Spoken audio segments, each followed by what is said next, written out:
Hola, bienvenidos a este canal Estudiando la Biblia con Awilda. Te habla Awilda Costa y te invito a que me acompañes a otro poderoso estudio de la palabra. En el día de hoy vamos a terminar el estudio del primer capítulo según el Evangelio de Marcos. Así que si tienes tu Biblia, acompáñame en la lectura. En el día de hoy vamos a comenzar leyendo desde el versículo 32. Así que dice así la poderosa palabra. Cuando llegó la noche, luego que el sol se puso, le trajeron todos los que tenían enfermedades y a los endemoniados, y toda la ciudad se agolpó a la puerta. Y sanó a muchos que estaban enfermos de diversas enfermedades, y echó fuera muchos demonios, y no dejaba hablar a los demonios porque le conocían. La última vez que nosotros leímos de este capítulo, nosotros discutimos el tiempo cuando Jesús sanó a la suegra de Pedro. Esto ocurrió en un sábado. Ya nosotros habíamos discutido que los sábados, mientras Jesús estaba en esta área de Capernaum, él entraba a la sinagoga y él enseñaba la palabra. Y fue en un sábado donde él regresa a la casa de Pedro y allí se encuentra con la suegra de este enferma y la sanó. Posiblemente las personas que estaban en aquella área estaban esperando que fuera la hora de las 6 de la tarde, que era cuando terminaba el sábado, para buscar a Jesús para que éste sanara a todos los enfermos. Por eso es que aquí la palabra dice cuando llegó la noche, una vez terminado el sábado. Ellos van y comienzan a aglomerarse en aquella casa en la que él se encontraba, llevando a todas las personas con enfermedades y todas las personas que estaban atormentadas por demonios. Tenía que ser una escena que provocaba la misericordia.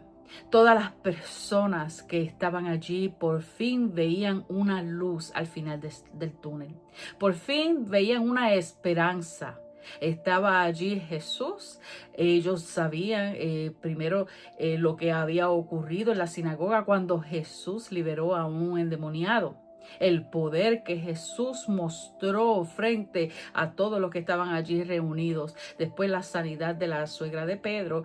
Y es esto lo que lleva a todas las personas a buscar de ese poder. Lo que nosotros nos preguntamos es, ¿verdaderamente aquellas personas reconocían a Jesús como el Mesías por venir? ¿O era simplemente que su necesidad los impulsó a buscar a aquel hombre de quien estas maravillas estaban ocurriendo? Posiblemente era una mezcla de ambas. Algunos creían que sí, que él era el Mesías, aunque estamos hablando del principio de su ministerio, pero muchos era la necesidad que los llevaba a buscar a aquel hombre. Entonces aquí dice que ellos se aglomeraron. Ellos se pusieron todos en la casa tratando de llegar a Jesús. Hacían lo posible y lo imposible, como nosotros muchas veces decimos, para describir una situación donde nosotros agotamos cualquier recurso con tal de conseguir el final que nosotros deseamos. Esto fue lo que ocurrió aquí. Y ellos llegaron. Ellos, dice aquí, se agolpó a la puerta. Jesús los sanó. Jesús tuvo misericordia con aquel pueblo.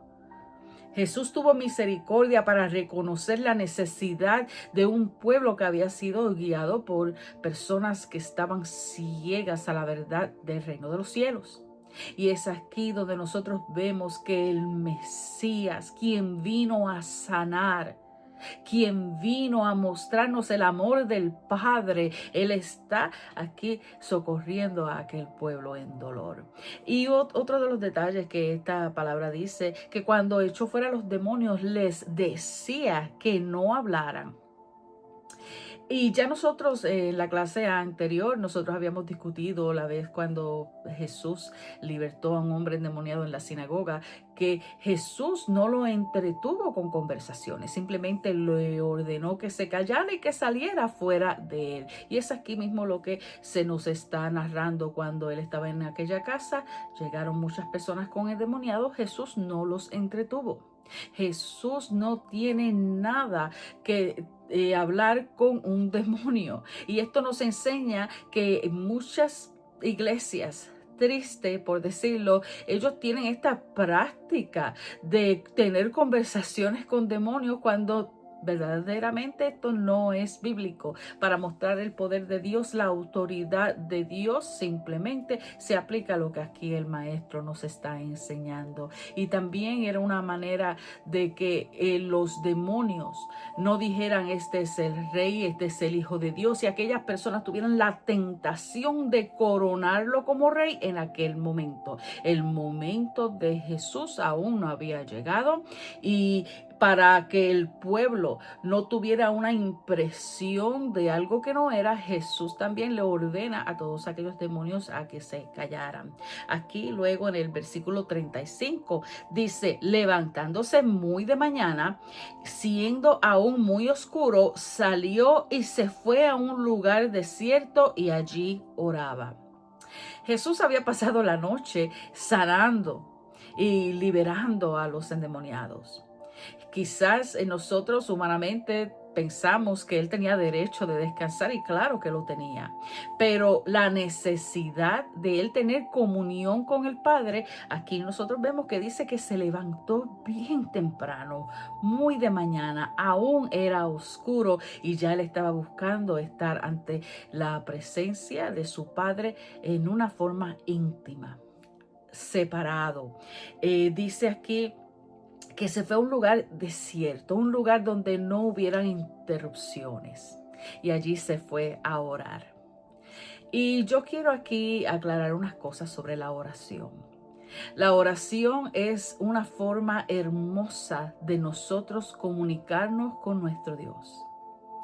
Hay personas que entienden que la oración es separar un tiempo para traer una lista de peticiones ante el Dios Todopoderoso. Y aunque eso es parte de uno orar, pero eso no es el enfoque principal de la oración. La oración es nosotros estar en intimidad con nuestro Padre, es nosotros tener una conversación en la cual nosotros le hablamos, le adoramos, le honramos. Podemos también cantar alabanzas durante ese tiempo de oración. Nosotros podemos contarle nuestros sueños, nuestros anhelos, nuestras preocupaciones. Nosotros podemos interceder por otros. Nosotros podemos leer la Biblia y preguntarle al Padre si no entendemos algo, ¿qué significa esto? Todo esto lo podemos hacer durante el tiempo de oración. Es importante que nosotros aprendamos aquí de Jesús que hay que separar tiempos para estar a solas con Él. La oración congregacional es muy buena y es necesaria.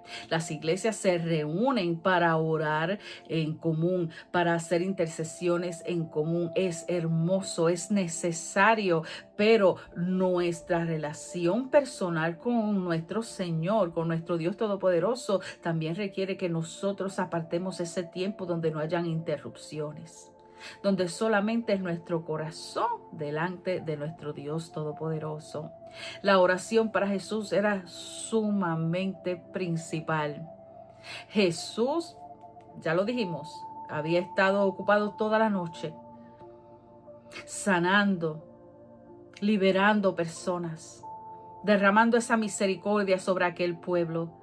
Pero la necesidad de ese momento separado con su Padre, eso tenía que ser primordial.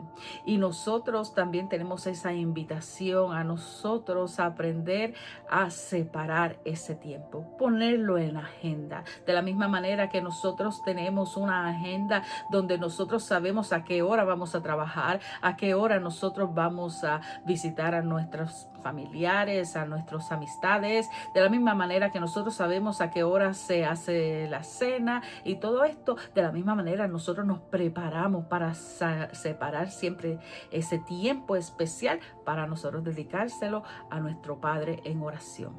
¿Tenía necesidad Jesús de orar? Claro que sí.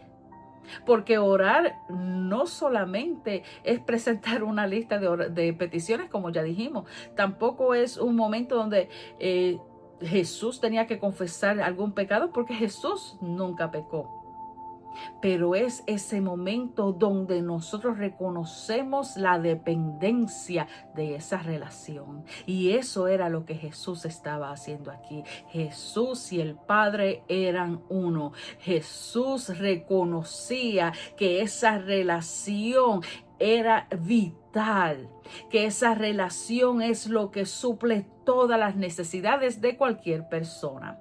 Y por eso es que Jesús busca este momento a solas. Después dice aquí la palabra, y le buscó Simón y los que con él estaban, y hallándole le dijeron, todos te buscan. Aquí ya nosotros vemos una relación entre maestro y discípulos. Parece que ellos sabían que Jesús ya le era común el apartarse a lugares desiertos para buscar la comunión con su Padre. Así que cuando Simón Pedro ve todas las personas que están buscando a Jesús, él corrió a avisarle. Y quizás con la expectativa de que Jesús se alegrara, de que Jesús dijera, qué bueno, ya soy popular, las personas están reaccionando a mi ministerio. Sabemos que esto no será así, pero Pedro ya sabe dónde está Jesús. Al ver las personas que lo están buscando, corrió a decirlo.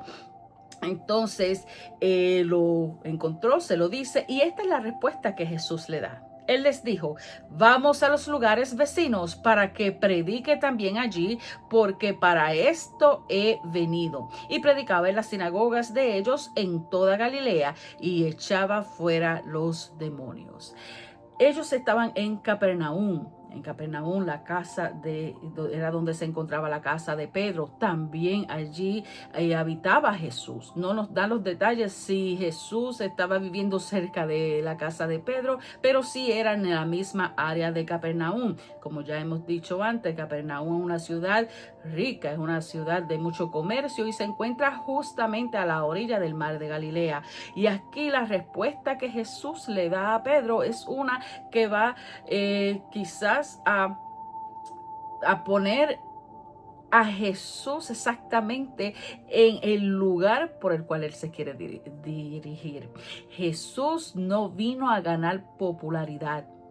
Jesús no vino para que todo el mundo reconociera cuán grande eran sus maravillas. Él quería que conocieran el reino de los cielos, la necesidad de nacer de nuevo, la necesidad de cambiar sus corazones. Pero él no se iba a autoexaltar como un hombre, como todo un rey, que era lo que aquel pueblo estaba buscando. Aquí Jesús les dijo a Pedro y a los que le acompañaban, vamos a otros lugares. Vamos a otros lugares para que yo les pueda predicar a aquellos también. Vamos a otros lugares para que yo pueda hacer las mismas maravillas que hice aquí, para que ellos también las puedan experimentar. Nosotros desde el principio, cuando comenzamos a estudiar el Evangelio según Marcos, nosotros dimos el detalle de que Marcos va rápido.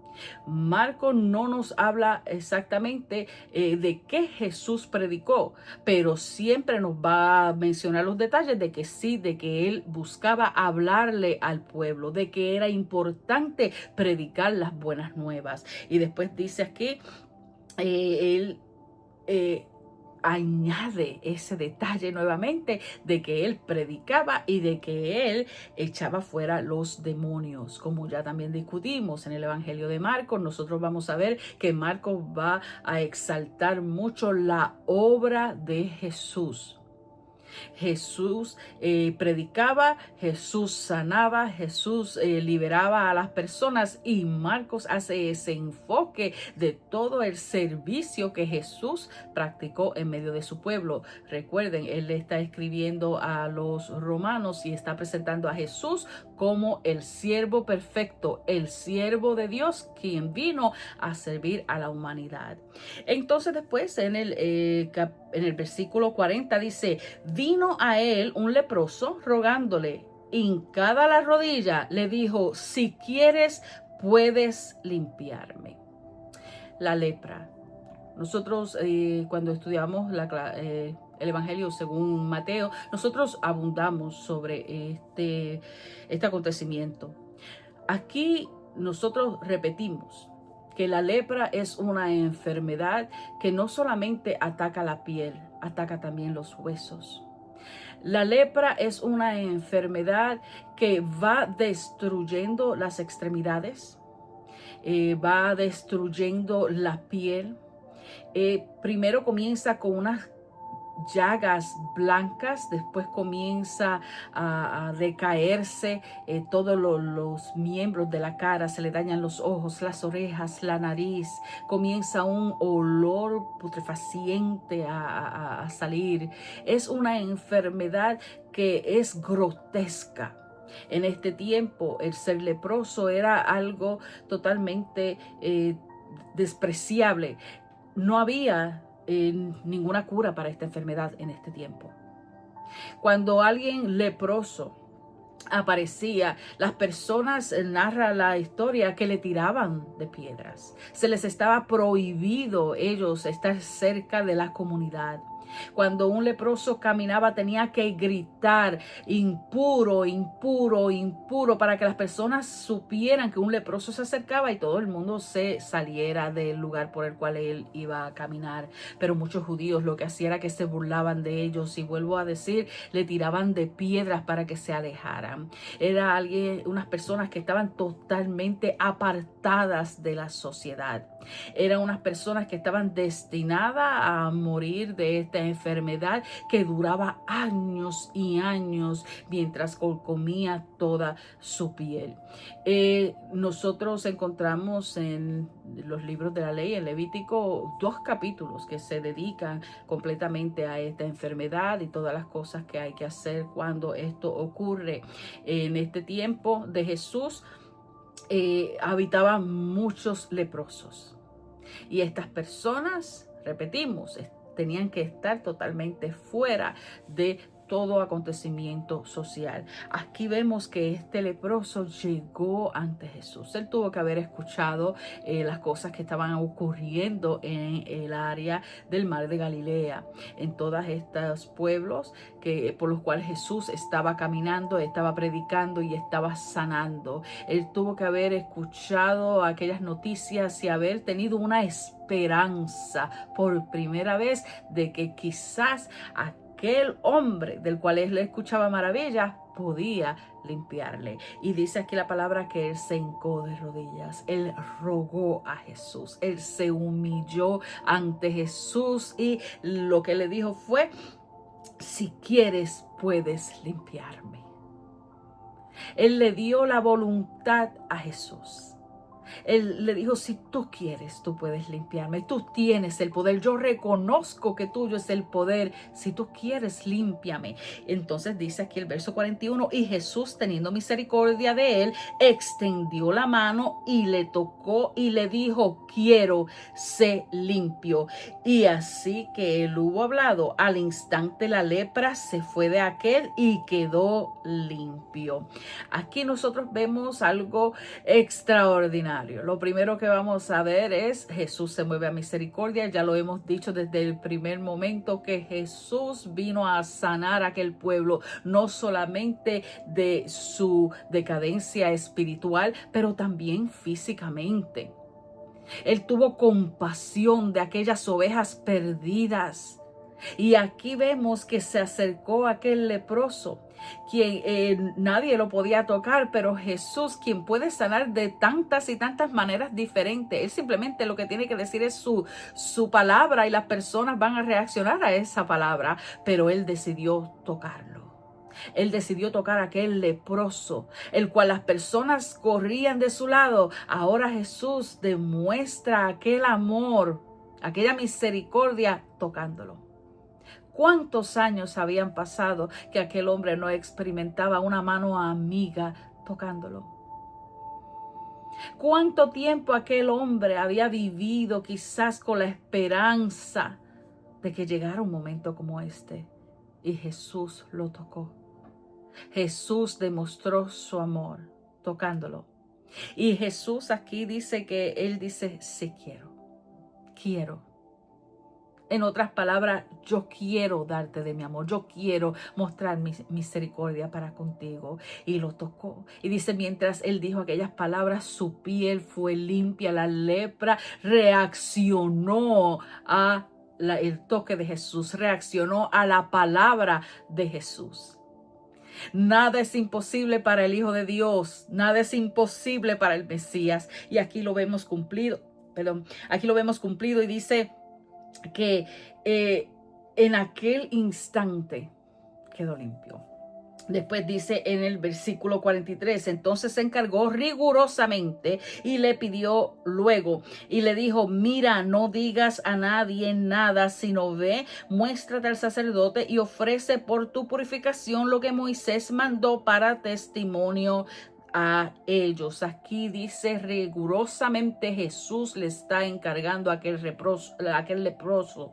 Tienes que cumplir con todo lo que la ley requiere en cuanto a la lepra. Tienes que ir, presentarte a los sacerdotes tenían que inspeccionarlo, los sacerdotes tenían que esperar 7 días, después volver a hacer otra inspección y demás, y se tenían que pagar unos tributos y demás, pero aquí Jesús le dice, tienes que cumplir con todo aquello, pero le dijo que le encarga rigurosamente, haz todo esto. Jesús vino a cumplir la ley. Jesús le está encargando a aquel leproso, da el testimonio y dale la gloria al Dios como él se la merece. Porque si él se hubiese ido para su hogar, si él se hubiese ido, entonces no está primeramente asegurado por los sacerdotes como mandaba la ley. Y en segundo, la gloria tenía que ser testificada ante la autoridad de los judíos. Entonces después en el versículo 45 dice, pero oído él, comenzó a publicarlo mucho y divulgar el hecho, de manera que ya Jesús no podía entrar abiertamente en la ciudad, sino que se quedaba afuera en los lugares desiertos y venían a él de todas partes. Aquel leproso no obedeció la palabra de Jesús. Quizás sus emociones tomaron control de lo que se supone que él debía de haber hecho. Esto sucede. A veces nos emocionamos y comenzamos a actuar conforme a nuestras emociones, y nuestras emociones son peligrosas. Quizás en vez de correr a los sacerdotes como se supone que él lo hiciera, corrió a todas las personas que él conocía para testificar de lo que Jesús había hecho. Y esto crea que las personas comiencen a perseguir a Jesús en medio de todas las ciudades, y le es casi imposible a Jesús mantenerse en estas ciudades. Así que él se aparta a lugares desiertos, y es allí donde las personas comienzan a seguirle. Y así nosotros terminamos ya el primer capítulo según el Evangelio de Marcos. El primer capítulo ya nosotros discutimos tanta y tanta información. En este capítulo encontramos desde cómo comienza Juan el Bautista anunciando que él venía a preparar el camino para el Mesías, hasta ahora la sanidad de aquel leproso. Si aún no has visto las primeras dos clases sobre este capítulo, yo te recomiendo que las veas para que así tengas la información completa del capítulo. Yo también te invito a que tú repases esta información en tu hogar, que tomes notas. Si tienes alguna pregunta, la puedes dejar en los comentarios y yo trataré con mucho amor y conforme al Espíritu Santo me ayude de contestarla. Si aún tú no te has suscrito a este canal, yo te invito a que así lo hagas. Que tú también le avises a otras personas sobre este canal. Alguien que esté buscando aprender de la Biblia, háblale de toda esta información que está aquí disponible para que se una con nosotros en estos estudios. Yo te doy las gracias por estar aquí nuevamente con nosotros y nos vamos a ver en la próxima. Dios te bendiga. Bye.